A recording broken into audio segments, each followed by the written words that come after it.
The last decade of the 1800s in America has been written into popular history as the gay 90s, and gay they were for some. But as always in the telling of man's affairs, the truth and the dream are not necessarily the same.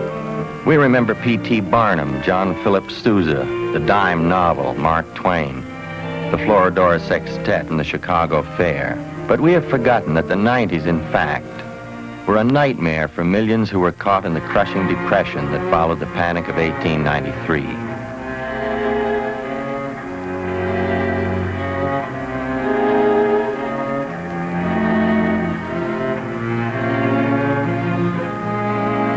Money was so scarce and credit so overstrained that scores of the most powerful banks, manufacturers, mortgage companies, and railroads fell. Fear was so widespread that much of the nation's gold coinage was hoarded. It was into this context that an otherwise routine event occurred that was to fire the imagination of the nation. On July 15th, the Excelsior, a steam schooner chartered by the Alaska Commercial Company, docked in San Francisco. Down the gangway, a small group of men struggled with grips and suitcases bulging with gold. In a day, the word had flashed across the country. An unbelievably rich gold strike had been made on the tributaries of the Klondike River, deep in the Canadian Yukon, 2,500 miles north by sea and land from San Francisco. 2 days later, the Portland steamed into Seattle with more than 2 tons of gold from the Klondike, and the city went mad. Half the streetcar motormen, for instance, left their jobs. Even the mayor resigned to head for the gold fields. The Klondike madness raged across the country, and tens of thousands set out to join the rush. Gold coins, which had been hoarded during the bitter panic, came out of hiding, and many millions were spent on the goods and gear required for the arduous journey. Thousands fought to buy a berth on Alaska-bound ships, and the price of passage north in all the coastal ports soared to 10 times that which it had been prior to the arrival of the news.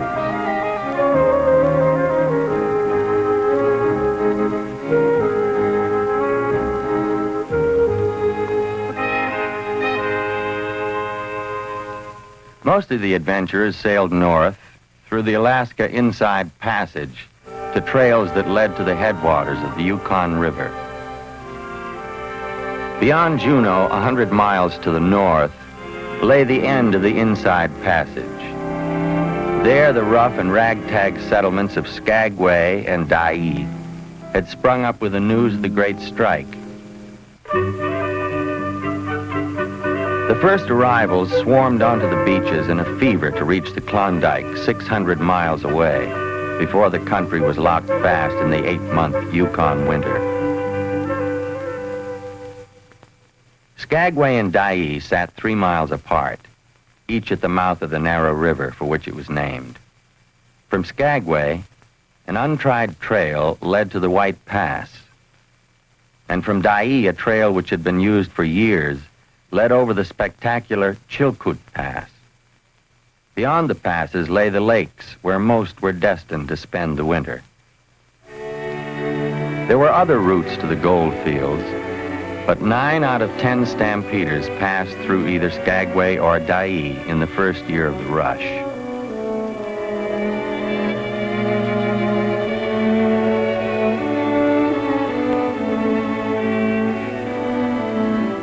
As the human tide grew, the towns took on a look of order, although it would be another year before American law was firmly planted. All through the winter and into the summer of 1898, Skagway and Dyea were run by Soapy Smith, a notorious confidence man from Colorado, and his gang of thugs and cheats. The chain of humanity that streamed through the towns and onto the trails were drawn from every cut of life. Farm boys, housewives, carpenters, writers, card sharks, clergymen, doctors, merchants, miners, dance hall girls.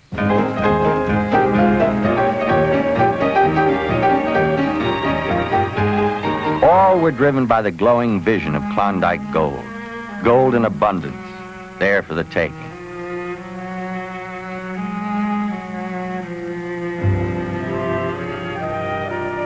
As the trails steepened, the pace slowed, and many thousands, no one knows the count, turned back that summer and in the winter that followed, beaten by the harsh terrain.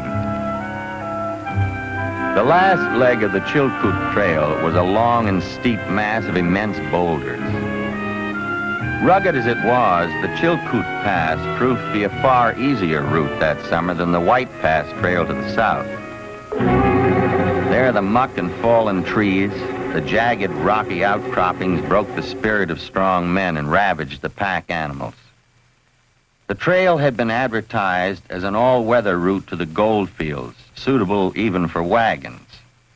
But to those who tried to cross that summer, the opening of the pass was not a blunder, it was a crime. Jack London witnessed it all. The horses died like mosquitoes in the first frost, he wrote. And from Skagway to Bennett, they rotted in heaps. They died at the rocks, they fell off the trail, they snapped their legs in the crevices or were smashed to pieces against the boulders. Men worked them to death and then went back to the beach and bought more.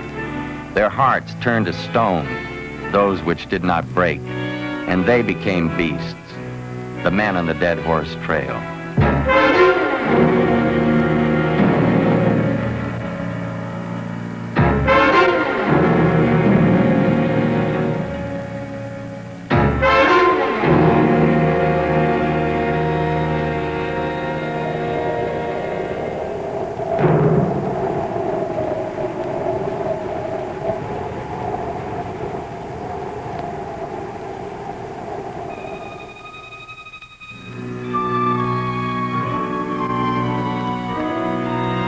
With the snows of winter, the cruel rocks and broken carcasses of summer were covered, and the stench of rotting carrion no longer choked the air.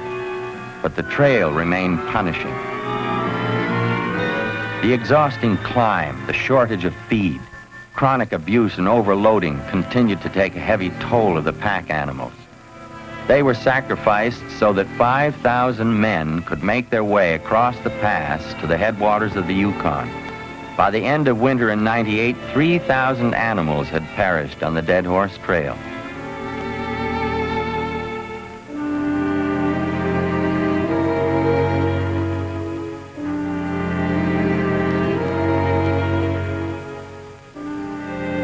By the time the first snows had fallen, the Mounties guarding the Canadian border were enforcing a new rule.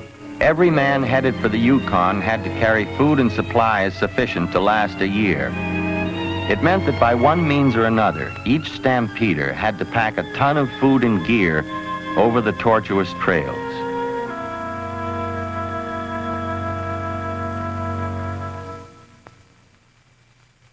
At the foot of the Chilkoot Trail, on the beach at Dyea, supplies continued to pour ashore in great volume, as they did at Skagway. Perhaps 60 million pounds of provisions were carried over the passes before the winter ended. The Chilkoot Trail was the poor man's trail. While some pack animals were used by those with the money to afford them, most of the gold seekers who took this route packed their food and equipment on sleds and on their backs.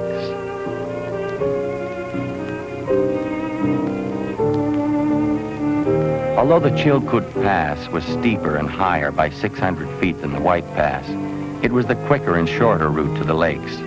But quick and short are relative terms. It took each man on the average of 3 months to pack his outfit from Dyea over the pass to Lake Lindeman. The distance was only 25 miles, but the man on foot trudged many hundreds of miles back and forth along the trail, moving his gear from cache to cache. The final climb produced one of the most moving photographic images in American history. No staged version of this event could ever match the incredible drama created by the 22,000 men who struggled up the 30-degree incline to cross the Chilkoot Pass in the winter of 1897-98. The average man carried about 50 pounds each trip up the 1,500 steps carved into the icy face below the pass. And it was rare when he could make more than one trip a day. For some then, it meant as many as 40 bone-wearying climbs in 40 freezing days to get their outfits over the top.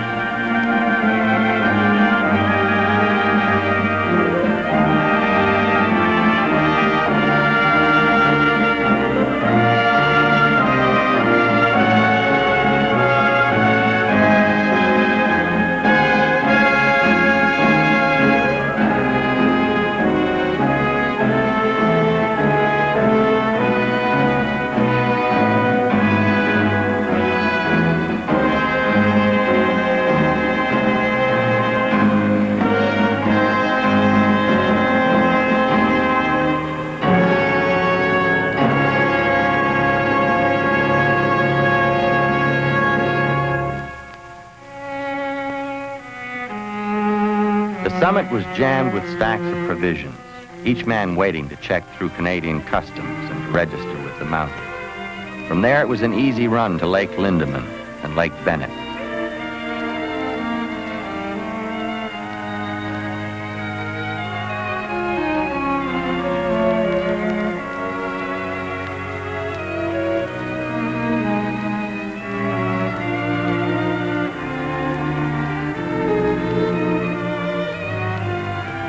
Once at the lakes, the stampeders settled down for a long winter's stay.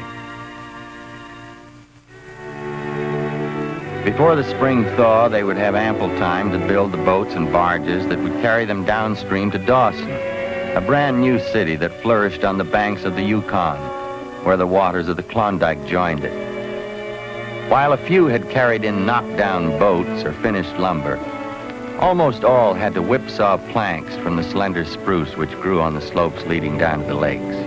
It was an exacting job, one that taxed the tempers of all who tried it. It was said that the experience ended more good friendships than any institution except marriage. One observer wrote, "It should be suppressed. Two angels could not saw their first log without getting into a fight. It is more trying than the Chilkoot Pass." Every conceivable type of craft was built, some of them by professional boat builders, others that looked as though they had been put together by men who had never held a hammer or saw before.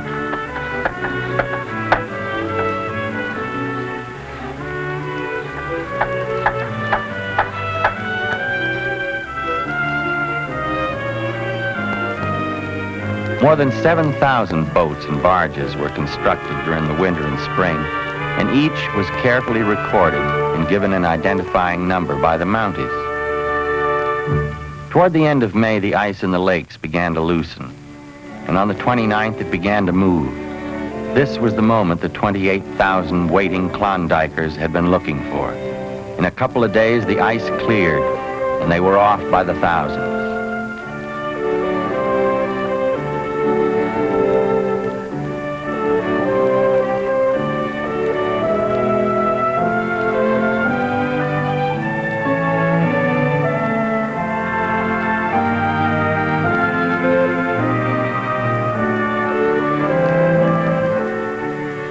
The short rapids between Lake Lindeman and Lake Bennett merely hinted at the treacherous obstacles that lay ahead.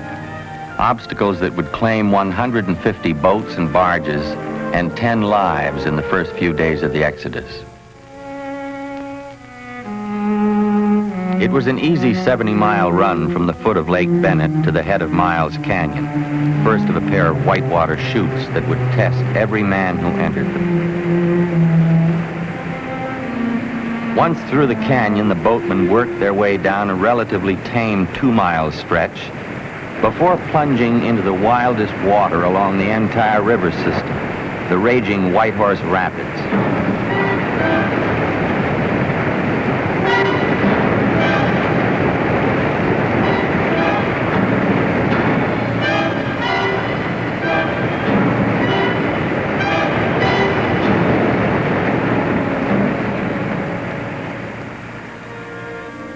Most made it through without losing everything, but many were swamped and forced to pull their outfits ashore and dry them in the hot spring sun.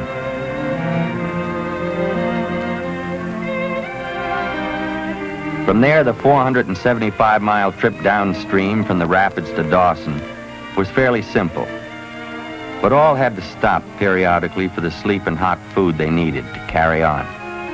For many, it had been 6 months or more of hardship and suffering. But by the time they reached the mouth of the Stewart River, just one more long day's run to Dawson and the rich Klondike diggings, the past was put aside, and the dream of gold burned as brightly as ever.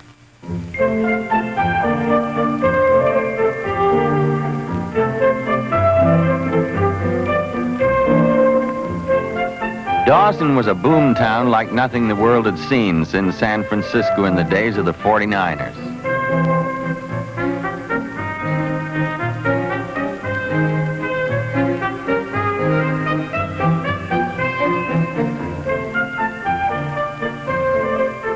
The city had been laid out by Joe Ledoux and his partner Arthur Harper following the original Klondike discovery. These old-time sourdoughs made a fortune, but the rigors of their many winters on the Yukon took a bitter toll. They were both to die of tuberculosis before the year was out. As the newcomers poured in, the population jumped to 30, some said 40,000. Whatever the exact number, Dawson, almost overnight, became the largest North American city west of Winnipeg and north of Seattle. Many stampeders lived on their boats after they arrived, before deciding what they were going to do, because if they learned nothing else when they first touched shore, it was that every inch along all the known gold-bearing creeks had long since been claimed. There were no nuggets free for the picking. Klondike fortunes were still to be made, but they would be made by men who were on the ground first, or by others who had the capital to buy them out. Most of those who arrived that year didn't wait long to cross the Klondike and travel up to Bonanza and El Dorado creeks, the fabulous streams that fed into the Klondike. There, the claim holders spent the short summer sluicing huge piles of pay dirt that had been thawed from underground drifts during the winter. Some of the claims held the richest concentrations of placer gold ever discovered anywhere. It was on Bonanza Creek, in the middle of August, 1896, that George Carmack, an American, and 2 Indian companions made the great discovery. When the word reached the downstream mining towns of 40 Mile and Circle City, the rush which would sweep the world began. There were creeks still to be prospected in the region, but many chose to work for wages, good wages, for those who held proven claims. Many quickly found that there were more ways to make money than to dig it from the ground. Virtually any service and commodity available in Canada and the States could be found in Dawson before the middle of the summer. And in every place of business, large and small, there were gold scales to weigh the precious dust as it passed from hand to hand, carefully measured at the prevailing rate, $16 an ounce. Such was life in Dawson in the summer of 1898.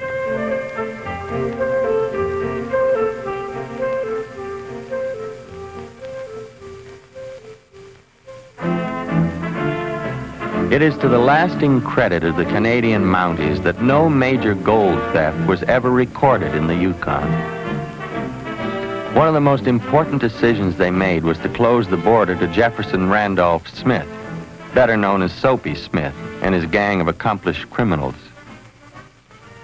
Under Soapy's control, Skagway, which had taken on a look of permanence by the summer of 1898, was described by one seasoned observer as little better than a hell on earth, about the roughest place in the world. Soapy's men managed various enterprises, including traveling shell games, strong-arm robberies, and even a fraudulent telegraph office where money was accepted to send messages to the States over non-existing wires. The answer from home was invariably delivered the same day, urgently requesting the gullible stampeder to send money, of course by wire. But despite his murky operations, Soapy enjoyed grudging respect for his patriotic gestures and philanthropies. He was chosen to be Grand Marshal of the 4th of July Parade in 1898, an event which marked the high point of his civic career. 3 days later, a Canadian prospector back from the Klondike was robbed of his gold in Soapy's saloon. The outrage finally gelled public opinion, and a committee of vigilance was formed to rid the town of the damaging presence of Soapy and his crooked minions. The committee met on one of the wharves and left Frank Reed, the city engineer, armed with a six-shooter to guard the entrance. Smith, carrying a rifle and sidearms, walked to the wharf and threatened the vigilante. "Damn you, Reed," he shouted. Soapy leveled his rifle and both men fired. Soapy was hit in the heart and killed instantly. Reed was shot in the groin and died an agonizing death 8 days later. Chiseled on the monument erected over Reed's grave are the words, "He died for the honor of Skagway."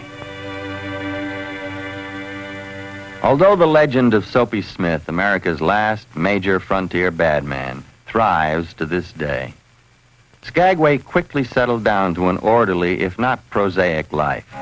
Work was already underway on the White Pass and Yukon Railroad that within 2 years would link Skagway with the Yukon.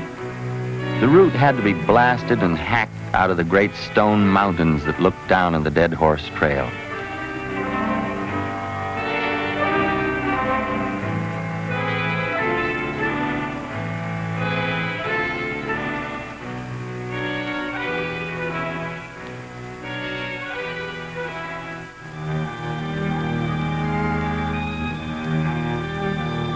Mining in the winter of 1898-99 was carried on as it had been during the 2 previous winters. In the frozen earth, 20 to 40 feet below the surface, the miners thawed pay dirt little by little in the light of flickering candles. During the first winter, the ground was thawed by building wood fires against the frozen seam of gold-bearing muck. In the next year, movable steam points were devised to speed the thawing process. But pick and shovel work in the cramped and icy caverns remained physically exhausting. Once the pay dirt was loaded into buckets, it was hauled to the surface by windlass and thrown upon the ever-growing dumps to await the spring thaw and the running water needed for sluicing gold. One such dump might hold $200,000 in gold or more before winter came to an end. As the years went on, these operations were to yield tens of millions for the lucky and enterprising few who owned the ground. The effect of the Yukon and Nome discoveries on Alaska was enormous. It is no exaggeration to say that gold opened Alaska physically, economically, and in the consciousness of the American people.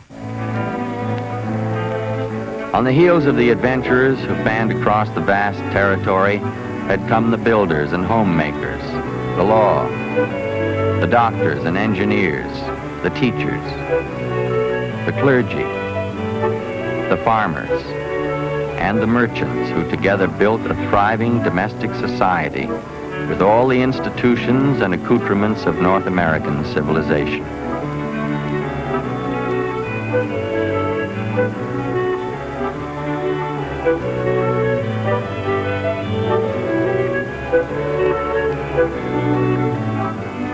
In 1900, trains were running daily between Skagway and Whitehorse across the White Pass above the Dead Horse Trail.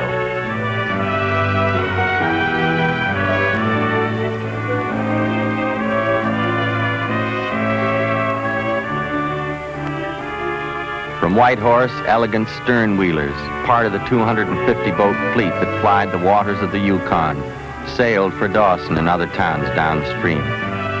The railroad and river formed a highway that brought machinery to take still more gold from the land. And with that gold, the fruits of America's burgeoning industrial and technological advances were made part of the Yukon and Alaskan scene.